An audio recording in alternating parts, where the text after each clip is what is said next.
Greetings. I am Tom Earl.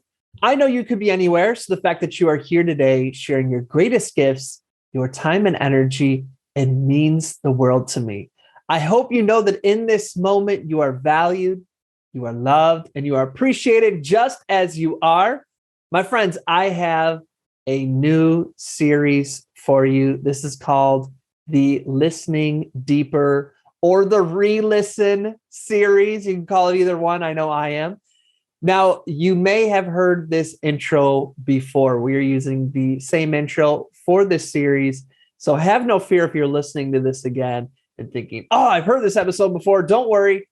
Same great intro, absolutely amazing new podcast. So feel free to hit the skip 30 seconds if you've heard this before. But if this is your first time hearing this, welcome, my friends. What we are presenting to you over these next episodes is really some deeper listenings or some re-listens to some of our most requested, some of our most listened to, some of my favorite episodes that we've done. Now, we have put out over 300 episodes since this has started. That means all the way back to 2016, I've put out one episode a week, every single week without fail since 2016.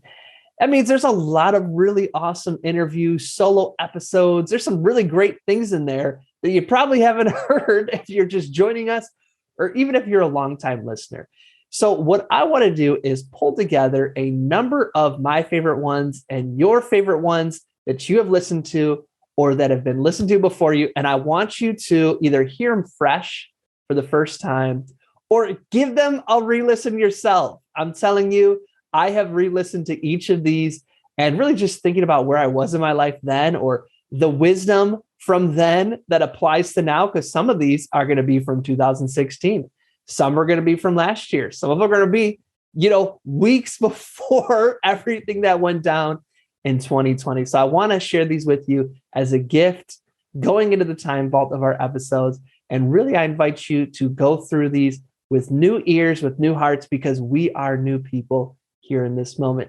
Now, I invite you to let me know if you listen to it, what year do you think this week's episode was from? And I'd love to hear your thoughts. My friends, I look forward to sharing this Listening Deeper as we re-listen series with you. Let us jump into this week's re-listen. Here we go.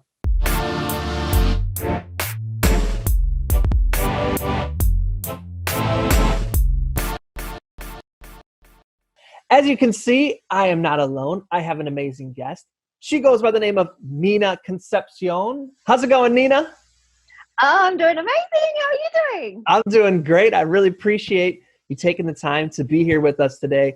I know that you are super busy. You're doing great work in the world. And so really, I just want to thank you from the bottom of my heart. I appreciate it. Thank you. You too. Thank you for having me. It's a pleasure. Of course. So I know your mission is to support ambitious female coaches in building their coaching business from scratch to six figures. Can you give us a little bit of background? Can you expand upon anything that you'd like to share for folks who are just getting to learn about your awesome mission and meeting you for the first time? Thank you. Thank you for that question. So I found that there are people in the world who naturally are very good at holding space. Maybe you're somebody who people come to and you just found that people are always opening up to you. I found that from a young age, during my first interaction with someone, they'll just start crying. And they'll say to me, oh, this doesn't happen to me normally. I don't normally start crying with someone who I've just met. And I found that there are just some people in the world who have a natural gift at holding space and listening to people and making people feel cared and heard and that they matter. When I realized that there was an industry to support people and actually teaching them what you've learned in your life, now it's also business, but what you've learned in your life, my mind was just blown. The fact that you could support people with what you know and who you are and the experiences that you've had, I had the realization that my life is worth so much more than what I realized, and everything that I had experienced up until this point was not for nothing, but I can actually help people with what I've gone through. I realized, oh my goodness, I can make a difference by sharing with other people my experiences, what I've learned in my life, who I've learned, a lot about what I've learned with my values and who I am to my core. And I can support people in having a better life and then start to create abundance and wealth and a better life for their family and the world by just sharing who they are, I just think is so amazing. And one of the things that really absolutely lights me up is to see people, just people in general, but I work really well with women. But when people step up to a level that they know in their heart they were always here to do, I feel like for us who know that we have a big mission on our hearts, we've known it for a really, really, really long time. And so when you're on the pursuit of this mission and it's just not coming into fruition and it's not becoming a reality, you get a bit frustrated and you feel alone, especially when you feel like you're the black sheep of the family. But then when you find your tribe and then you realize that you can have the support in order to actually realize that dream and that vision that you have for yourself and the world, and it starts to come true, the belief that shifts within a person and the love that they're able to exude, I think is just so beautiful. And so to see women in particular really step into their confidence and release these cultural conditionings of who they thought they should be or what they think they should be doing, or putting everyone else before themselves all the time and sacrificing themselves and what they want and what they're here to do. When I see them really step up and serve and put themselves first and start to see their vision become a reality, it really, really, really lights me up. So I absolutely love empowering other people to do what they're already here to do. I just help them do it faster. I love that. Oh, that's so inspiring. So there's so many things that you shared that I want to unpack. So I think the first one that we're going to dive into is, the word coach has kind of a watered down meaning to it, where there's people who are like, I'm a coach and no experience, no knowledge. You know what I mean? So why don't you break down a little bit for you? When you say coach, what's the standard that you're talking about? It's interesting that you asked that. You know that I'm working with the amazing Scott Oldford at the moment, and I got really clear from something that he said literally probably a week or two ago, the difference between a coach and a mentor. I had actually thought that they were the same thing. But Scott said, a coach is somebody who can teach something but doesn't necessarily have the experience. A mentor is somebody who has lived it. He or she has lived it, they've breathed it, they've done it, they've gone through it. So they can support people in actually paving that path through experience as well as the knowledge. I've interchanged those two meanings. I didn't realize that there was a difference between the two. So, my perception of what I believed a coach was up until knowing that actual definition was being able to not only have the education and the knowledge to be able to support people through what they're going through, but also having the experience as well. Something that I say to a lot of people, because there's so many coaches out there now, right? Like the coaching industry is literally starting to boom. I think Forbes says that they predicted it will be $1 billion a day by 2025, which is 3 times the amount that it currently is. So it's going to get even bigger. But something that I always say to people when they say, how do I know what sort of coach I want to work with? How do I know who to hire? There's a couple of things that I say to them. I say, one, you need to figure out what it is you actually even want, because there's so many different coaches and mentors out there. When you're clear on what your top priority is, go find somebody who can support you in exactly that priority. Otherwise, you're going to be wasting your time. If it's not a priority, you invest all this money and time, and then you're not able to commit to what you're actually there to do with your mentor or coach. The second thing is find someone who you're in alignment with and you feel has a high level of integrity, because it's your time, it's your energy, it's your money. It's super important that we find those mentors and those coaches who are aligned with us. And thirdly, find a mentor or coach who has done it, because integrity is one of my highest values. Something that my boss in real estate used to say to me, I was in real estate for 2 years before I became a coach, and I've been a coach now for 8 years. He said to me, we're not allowed to teach any of the newer staff until we reach a certain level of results. So what he said was, I don't want the blind leading the blind. And so often especially as, you know, the coaching industry, some people are like, oh yeah, I know heaps of stuff and I'm going to teach it, but really they haven't actually lived it. They don't actually know the actual steps that's required. Something that Scott says is, until you've done it 2-3 times, I don't think you have a right to, I don't think he says, I might be paraphrasing, but he says he doesn't consider himself a mentor in something until he's done it 2-3 times, because he's done it. He knows that he can duplicate it. It's not just a conceptual idea. And so that's something that I tell people when they're looking for a coach and they're looking for a mentor. Those are the 3 key things I tell them to look out for. I love that. The other thing you brought up was exactly what I wanted to touch base upon. So you've talked about values now twice. So how do people become self-aware of their values, the importance of values? How can we intentionally choose our values? Talk to me a little bit about values. Yeah. So I love Dr. John Demartini. He is, for those of you who don't know who he is, I highly recommend you looking him up. He is the author of The Values Factor and The Breakthrough Experience. He's absolutely phenomenal. And I had the privilege of interviewing him for my book, The Naked You, which I was talking to you about a little bit earlier. And he was, when I read that book, when was it? Oh, years ago now. I think I first started my personal development journey. So it was close to 8 years ago. What got really clear to me from reading that book is there are things that we unconsciously already value. When we look at our surroundings, when we look at our actions, when we look at what we've already created and manifested in our life, it is a reflection of our current values to our core.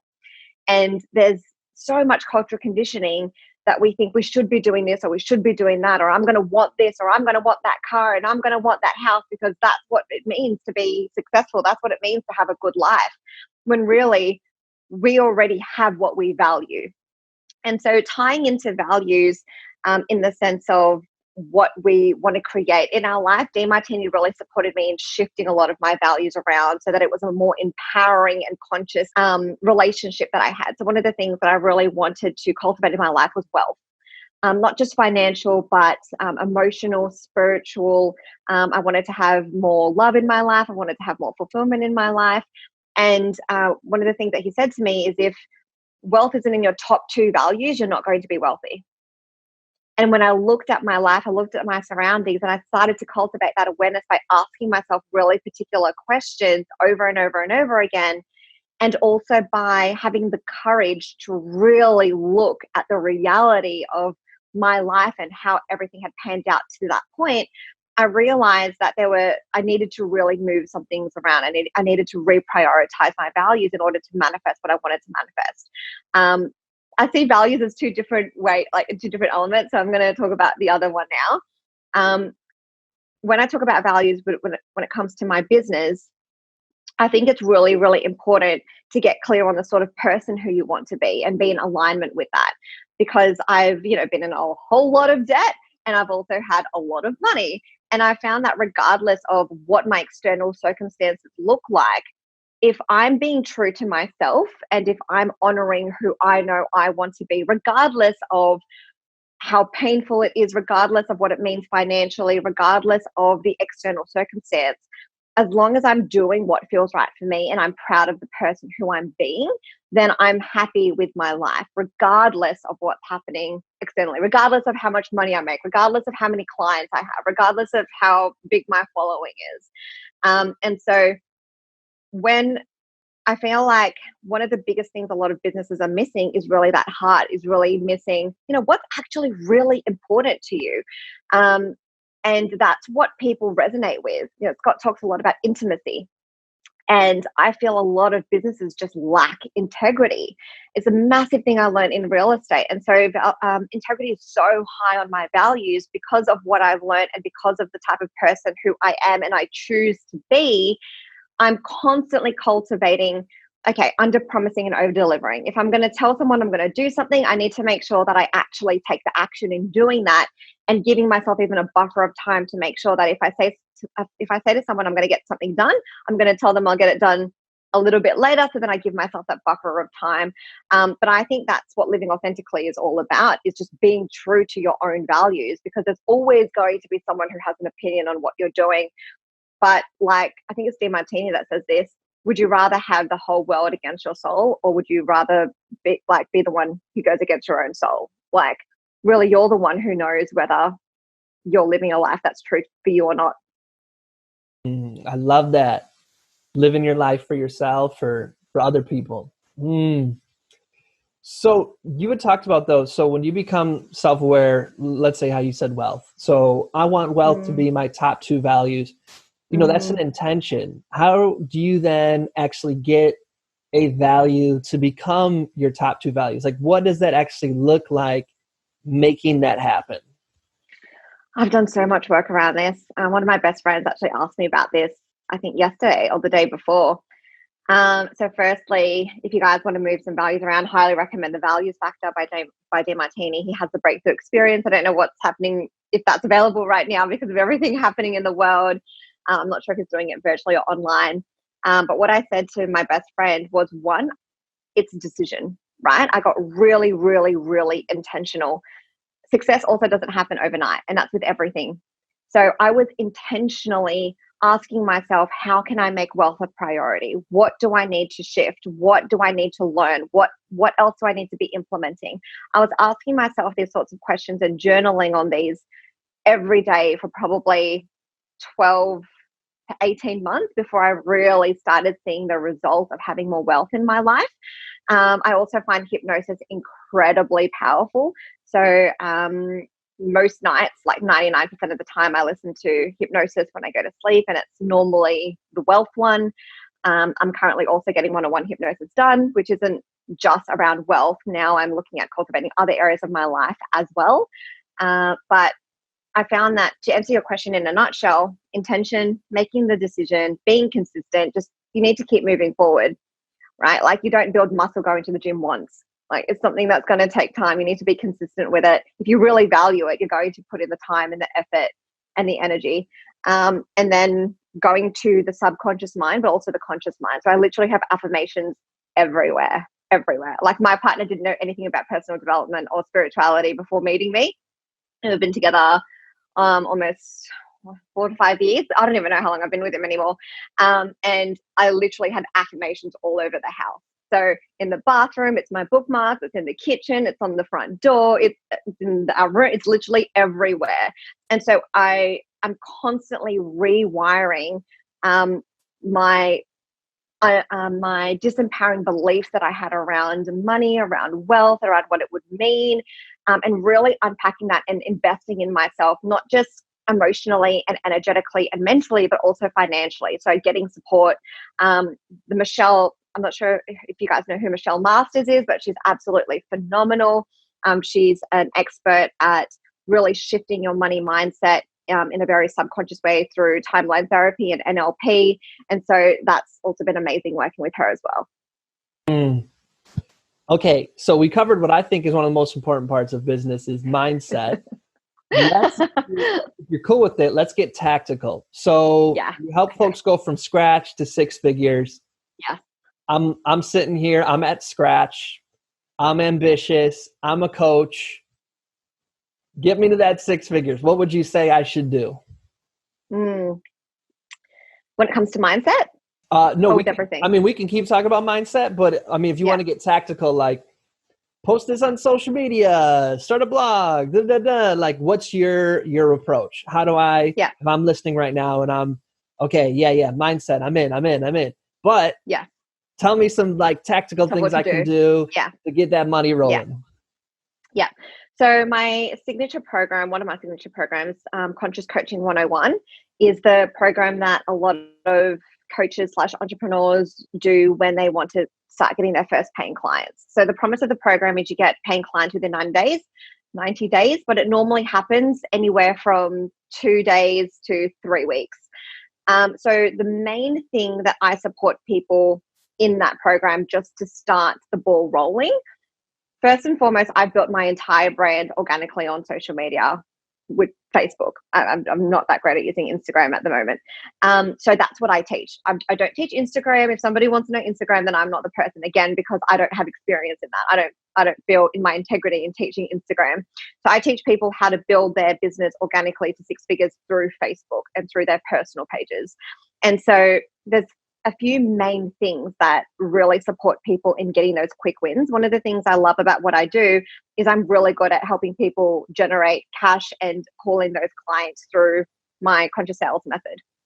And a big part of that is positioning, is packaging, and is showing up and just making offers. So when someone says to me, "Oh, I don't have any clients," and I ask them, "How many offers are you making?" "I'm not making any offers."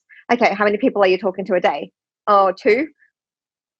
Like, that's just not enough. That's the reason why you're not making any sales.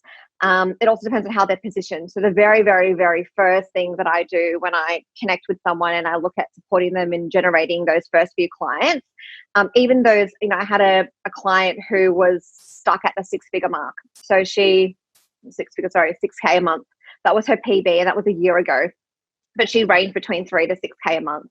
And she's been a coach now for 5 years. And she started working with me, and she's 5 weeks into working with me, and she's just closed over 50 grand in sales in the last 4 weeks. Yeah.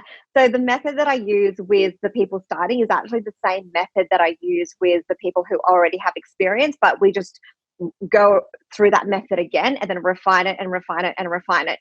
But the first thing I do is I look at their offers. Like, the people try and reinvent the wheel all the time. I think as entrepreneurs, we're like, "Oh, I want to be creative. I want to do things my way. I want to be unique. I want to stand out." But sometimes we go too far the other way and we try and invent all these things that don't actually know. We don't actually know if it works or not. We're just taking a stab in the dark. "I'm going to try this. I'm going to try that. I'm going to try that."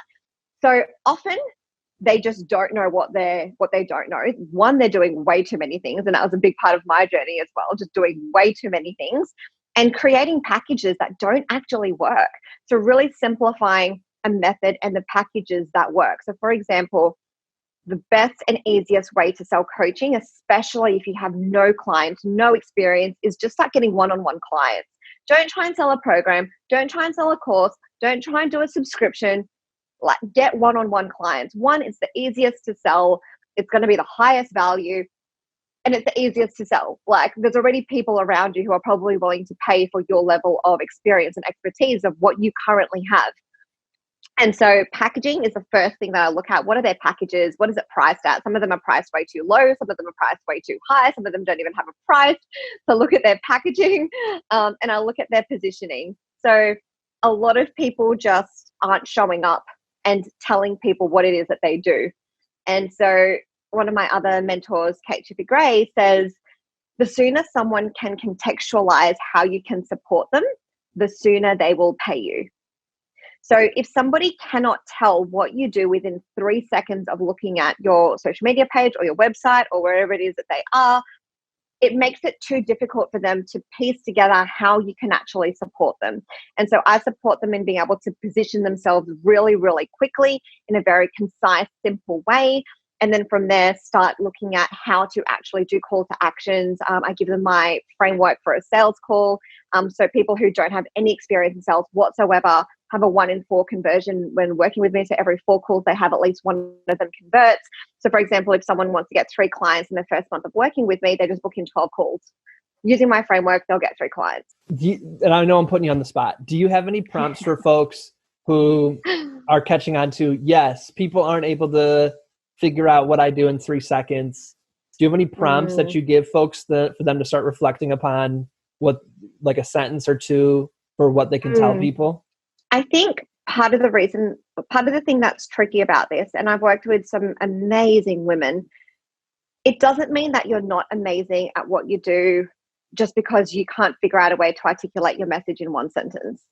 Sometimes we just need another set of eyes. Sometimes we just need another perspective. Sometimes we just need someone to help look at what we're doing at our business to help give us a different perspective.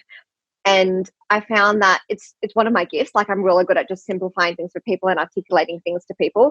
But if you're having trouble articulating what it is that you're doing and contextualizing in people's minds what it is that you do for them in a very short and concise way, ask for support, reach out to people, start having more conversations, hire a coach, hire a mentor. One of the biggest downfalls I see with so many entrepreneurs, and it was my biggest downfall, and I think it's honestly one of the biggest downfalls for most people, is we first and foremost feel like we need to do it ourselves. Like when we first decided we want to be a coach or a mentor or an entrepreneur, we're like, yeah, I'm going to do everything. I'm going to do it all myself. I'm going to do everything for free. I'm going to bootstrap. I'm going to watch all of these YouTube videos. I'm going to watch all of their free trainings. And you try and do it all yourself, and you try and save money by not paying for anything. And then very quickly, when you get to a place where you're broke, or you make money and then you go broke, and then you make money and then you go broke, you realize, okay, I think I've tried doing this myself and it's just not working. So the sooner that, people starting out can get to a point where they just hire a mentor, hire a coach, they don't need to go through all of those years of stress and overwhelm and being broke and not knowing what it is that they're doing. But I also get that we're stubborn and that we need to experience it ourselves. But yeah, definitely. Like I would say, speak to other people, speak to your friends, connect with other entrepreneurs, ask them for their advice, and really be open to hearing what people have to say. I think that a lot of people are so scared of, people go one or two ways. People either overgive advice when it's unsolicited, or people are scared to give advice to people because they don't want to come across a certain way. I want to encourage people to be the student again. Ask people around you, what do you see when you look at my brand? What do you see when you look at my page? What is it that you know or understand about what it is that I do? And you can even ask people who don't even know you, which is probably going to be the best form of feedback. But I think definitely having that external point of view is really, really helpful. So what I'm hearing, and I want to co-sign, is get it out of the intellectual and put it to the marketplace, whether that's your friends, people in line, and see how people react, because you got to get out of your own head. So whether it's hiring a coach or just start telling anybody who will listen, this is what I do. Does it make sense? In your own words, explain back to me. I love that, Nina. That's amazing. Yeah. Okay. So I've taken your advice and I've stopped having 5,000 different offers. I've focused on one. I've gotten lots of different feedback. Slowly but surely, I fine-tuned my offer. So now people in 3 seconds can figure out what I'm going to do. Amazing. Okay. I have your sales script so that when I get calls, I get a 1 in 4 conversion. But now what? I'm on Facebook. I'm sitting here. How do I actually get calls booked now? How do I get people on the phone with me? Yeah. So first and foremost, call to actions. People just don't put any call to actions. I don't think that you necessarily need to be putting call to actions all the time. But if you're never putting call to actions, then how are people going to know what to do? It seems like a no-brainer, but something I learned in real estate is people literally need to be told what to do. Even when I was selling property, they're like, oh, what happens next? I'm like, okay, you sign the contract. They're like, okay, then what happens next? I'm like, well, there's a cooling off period. They're like, then what happens next? So the more that you can show people the process and make it really simple for them, and tell them what it is that they need to do if they want to work with you, if they want to know more, the simpler it is for them. People just don't know what to do. Like, we need to tell our leads, our customers, what the next process is, because we're the service provider. We're the leader in that interaction. So it's our responsibility to lead them, and also getting out and actually being proactive and having conversations. There needs to be a level of hustle and, as Scott says, willful consciousness when it comes to building your business. Like, yes, it gets to a point where you can start having more time freedom, and you can start making your own hours, and you can start having, being able to have a bit more flexibility with your schedule. But there needs to be that level of, I'm willing to do what most people aren't willing to do in order to have what most people will never have. Like, there needs to be that level of hustle. And so many people just are not willing to get out there. So many people just aren't willing to have more conversations. So many people just aren't willing to initiate conversations with people. You need to put yourself out there, especially when you're doing things organically and even doing things paid. I don't see anyone who's done paid advertising really, really, really well, really, really, really quickly, who haven't first built up their brand organically. So the best way for everybody to actually learn as well what it is that they do, to answer that other question, is actually work with clients. Because very, very quickly, you'll get clear on, oh my gosh, I actually help them with this. And your clients give you feedback on what it is you're actually doing for them. And you're like, oh my gosh, that's exactly what I do. Thank you so much for telling me that. Thank you for articulating that to me. Does that answer your question? It answered a lot of questions that I didn't ask, but I was going to ask. So we are still valued in a value added situation. Let me see if I can do my job better. So what I'm looking for is, okay, organic Facebook is not necessarily something that everybody's raving about, especially if you're on a page, because organic reach is so bad. So let me get specific. So are you wanting people to post on their page and their profile? Are you wanting them to post content? Are you wanting them to go into Facebook groups, add value? Are you wanting them to DM people and from the DMs get them on a phone call? Like what should I do on Facebook? Why Facebook? All of that. Personal page. So even business, like there's not really a massive point having a in my opinion, having a business Facebook page unless you're running ads. And even then, you need to build up your audience organically first. So it's nice to have a business page, but it actually does nothing. Like Kate, for example, one of my other mentors, that's how I know Scott, because Kate was working with Scott. She reached 7 figures in her business purely organically off her personal page. Like you literally do not need a business page unless you're running ads. So I would say first and foremost, your personal page. Facebook, because there's, I think, 2.9 billion active users on Facebook every single day. So when you go back to traditional marketing, do you want to have your shop front on the main road or do you want to have it on the side street that no one knows about? Right? There is so much traffic on Facebook. Everybody is on Facebook. And with 2.9 billion active users on Facebook and every other social media and every other platform is less, if you could spend, for example, 10 hours of your time on Facebook and generate 20 clients or generate, 10 hours of your time on Instagram and get 3 clients, why would you not focus on where it's the best use of your time? And so Facebook ads as well is incredibly low and incredibly cheap. Kerwin Ray, who is another expert in the personal development space, says that entrepreneurs and small businesses, if you want to build a personal brand, we have 2 to 3 years. He said this last year. We have 2 to 3 years to build our brand on social media before the massive organizations and corporations start paying ads into Facebook ads. And then the market's going to get saturated. This is his prediction. The market's going to get saturated with all of these other larger companies realizing how amazing Facebook ads is. And so it gives us as personal brands and entrepreneurs and coaches an opportunity to really build our brand and really utilize that attention while it's free, while it can make it work for us, while it's incredibly cheap for us to start investing into ads and reaching a larger audience. So first and foremost, your personal page. Like people already know you, people already like you, people already trust you. This is the 3 things that you need when someone buys from you. They know you, they like you, they trust you. There are already people that know you, like you, and trust you. So they're the people who are most likely to work with you right now. They're going to be the first few clients that you get are the people who already know you, especially if you're starting out. So personal page, first and foremost. And the next, networking, speaking with people, like not just online, but even in person. Like I've connected with people, I've met people. You never know where people are going to come from. You never know when someone's going to want your help. You never know when someone's going to say, oh, I actually know someone who I think like would really want to connect with you. You never know. So just be really open and willing. But when it comes to Facebook, yes, after, posting a lot on your personal page, it's really important to network. It's really important to build your audience and to connect with more people and find the people who you're going to resonate with and are going to resonate with you. Because if you have something special in your heart that you have to offer, if you know that you can make the world a better place, I feel that it is your responsibility and our responsibility to go out there and find those people who are silently suffering. And so by us staying in our insecurities and us saying, oh no, I don't want to do it, I don't want to show up, or oh, like what will people think of me? What about the people who are suffering? Like it's not actually about us.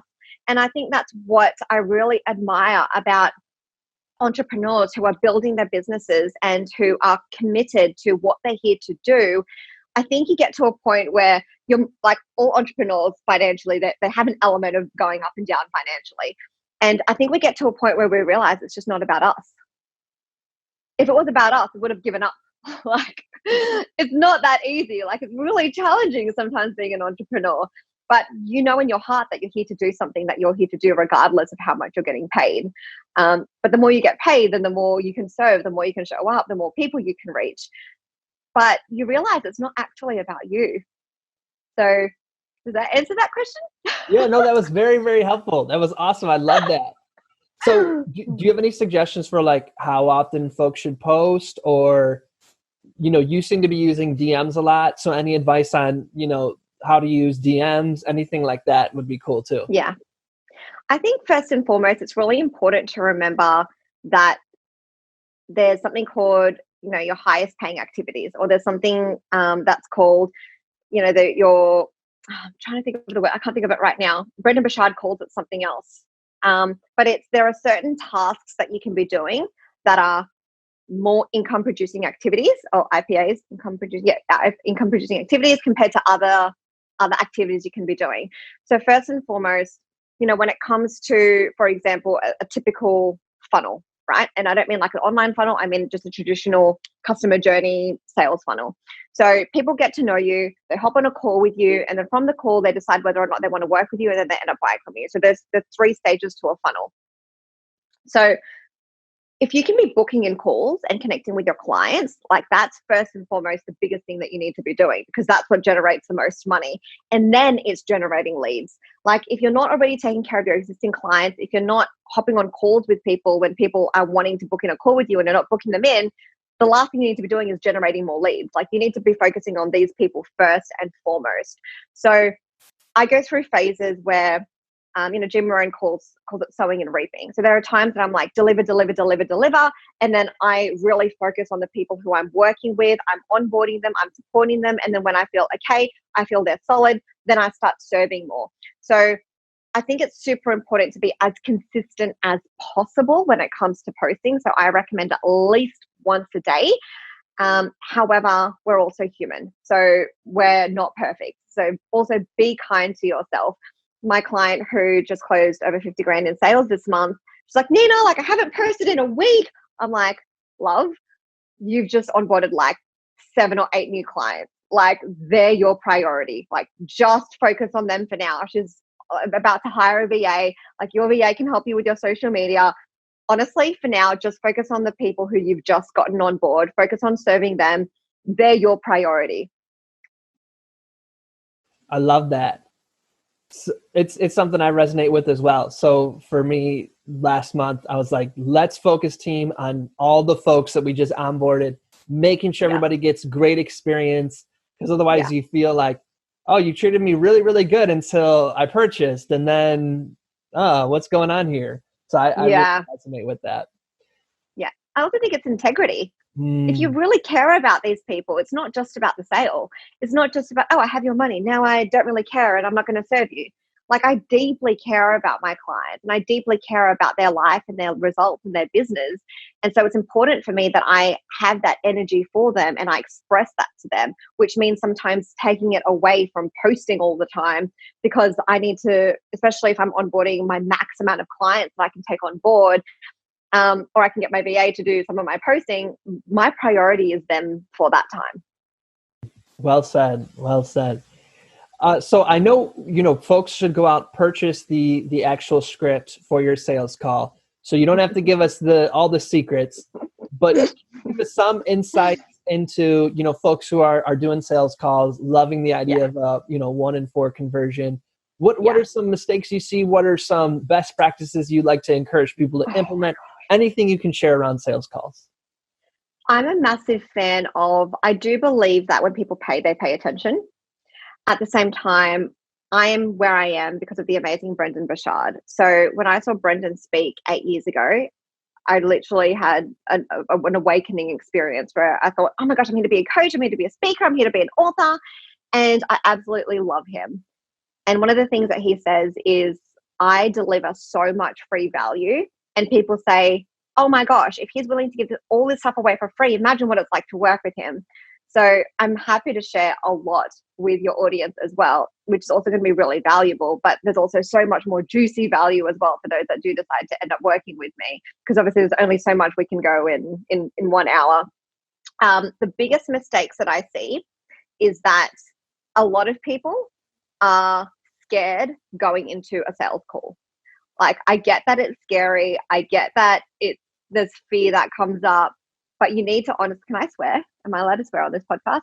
You need to literally leave your shit at the door. Like, something I say to my clients is, when you're like going onto a call with a client, a sales call, when you're delivering with your clients, you're literally not thinking about your life. You're not thinking about you. You're not thinking about what's going on with your partner. You're not thinking about your kids. You're here to serve, and you're here to be present with them and to give them your time and your energy. And so, you know, one of my newest clients, she had her first, she had a call with her first client. And she was like, I feel really bad about it. I don't know what I could have done better. And I had my session with her yesterday. And she said, oh my gosh, Nina, like, you've just made me realize I brought my shit to the call. Like, she was frazzled and she was doing a whole bunch of things, and she had to like scoff down some food before the call. And then she sat down for the call, and then she was talking about how frazzled she was. It's your job as a service provider to hold space for that person. They're coming into your container. So if you're not holding that space of, I've got you, I can support you regardless of everything that's going on in my life, I'm here for you, then they're not going to feel safe. They're not going to unconsciously feel like you can support them. And so that's one of the biggest things that a lot of people don't realize that they're doing when they hop on a sales call. Like, just tap into your, you know, you can call it source, universe, God, like whatever language you use, tap into that knowingness within you that you're here to serve, and that you're a vehicle for that information and love to come through you, and just focus on that person on the call. Like, literally just, I said to one of my clients, get a box, literally visualize putting all your stuff into that box, leaving it outside the room. You can pick it up later if you want to. Like, it's not going anywhere. You can deal with it after the call. The other thing is, it's so fascinating to me that if people do not make a decision within, I found, 24 hours, they're not going to make a decision. They just don't. I think I've had maybe one person actually make a decision after 24 hours. If people cannot make a decision, one, it sets up the entire relationship of them not being able to make a decision, and you feel like you're dragging them across the line. You're like, why aren't you doing the work? Why aren't you doing this? How come you're not doing this? Like, you just need to take action. And I don't work very well with people who don't take action. I'm so like, this is what you need to do. This is my framework. You literally need to follow it. So if someone is not able to make a decision within 24 hours, whether or not to work with you, they're not going to decide to work with you. It's going to be a no. They need to be a yes. And so I give people a deadline at the very latest of 24 hours to get back to me, because if they're a no, you want to let them go. I wish you all the best. No worries at all. I don't want to have energetic ties with people being like, oh, maybe, oh, next week, and I'll get back to you in a few more days. I'll get back to you next week. Like, I do not have the energy for that. Also, I found that the people who make the fastest decisions to invest in themselves and who commit are the ones who get the fastest results. It's no accident that the ones who pay in full and the ones who pay a deposit or pay in full on the call are the ones who get the fastest results. It's because they don't procrastinate. It's because they just do the thing. They don't let themselves get in their own head. They feel the fear, but they do it anyway. And so when you guys are on a sales call, do not give people more than 24 hours to give you a decision. It's not just about, oh, I don't want to feel like I'm pressuring them. It's actually not beneficial for them sitting on the fence, because how else are they doing that in other areas of their life?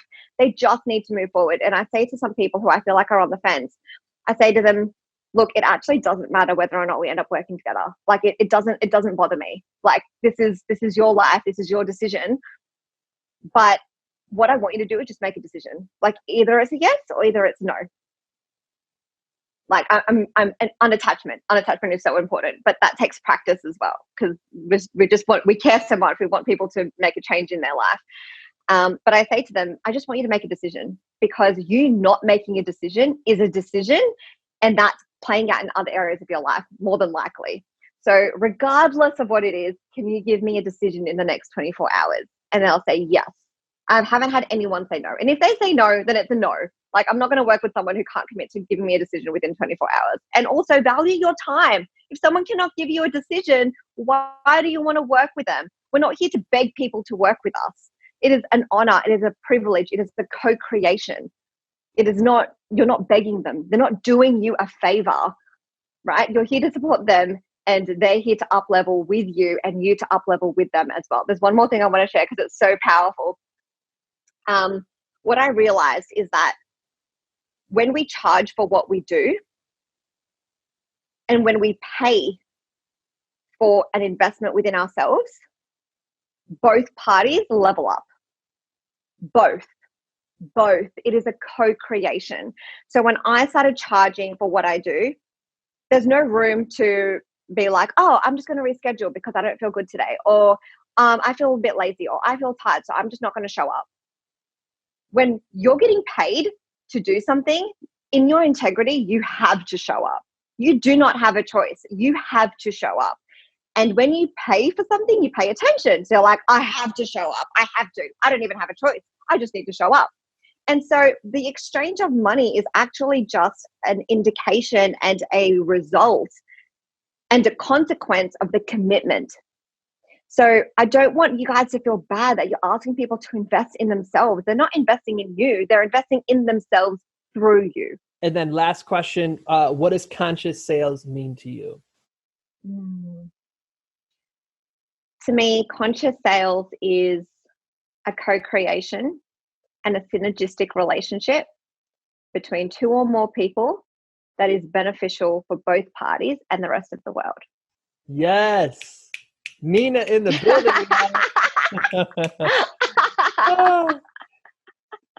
So Nina, for folks who are on fire, they're like, yes, I'm in. Where can they reach out to you? Where can they follow you? Where can they get access to more of your content? How can they take a deeper dive into your world? Yes, thank you. So as you guys know, I've got my brand completely on social media. So it's facebook.com/Nina the Naked Coach. My name is Nina Concepcion. I've literally just changed my business name to the Institute of Conscious Sales. So Scott said to me, Nina, like, it's not a priority for you to get your website up in the next, like, at least 4, 5, 6 months. Like, and he didn't say that. He said, unless when you're making 3 consecutive months of 50K, then like we'll do the website. But till now, like till then, it's not a priority. I'm like, okay, listening to my mentor. So if you guys literally go there in the next few months, it's not going to be up. But the easiest way to connect with me is through Facebook. And so if you guys want to connect with me, and if you guys found me on this, just reach out to me. Let me know. I saw you. I heard you on through Tom. And I'm happy to share with you guys. I can give you some of my frameworks. I've heaps of free training. I've literally got hours of free training on conscious sales on my Facebook group as well, and the links on my personal page. Wonderful. And so folks who are on the go, tomerl.com/Nina, tomerl.com/NINA is where you will find the link to her Facebook page. So you can get over there, send a DM. And what's great is you'll get a voice memo back, not just some VA saying, replying on Nina's behalf. So you get the actual personal touch. Oh, I love that. So Nina, I want to thank you so much. This has been such an absolute pleasure. I want to thank you for taking the leap of faith of being on this podcast, for bringing the energy, the tactics, the tools, the mindset, the energy, everything you shared so graciously with all of us. I want to share my gratitude with you. So thank you for that. Thank you for having me. It's been so fun. It's been such a pleasure. I'm so happy to hear that. So here is our closing ritual. Can you share with those listening, what is your invitation? What would you like to invite them to do, to be, to consider, to think about, to evolve into, to become? What's your invitation? I feel intuitively that there is something in the hearts of those people listening and watching right now, something that you've thought about, something that you want to do, something that you want to give, a way that you want to share, maybe a gift that you have. And you've probably been thinking about it for a long time, like years.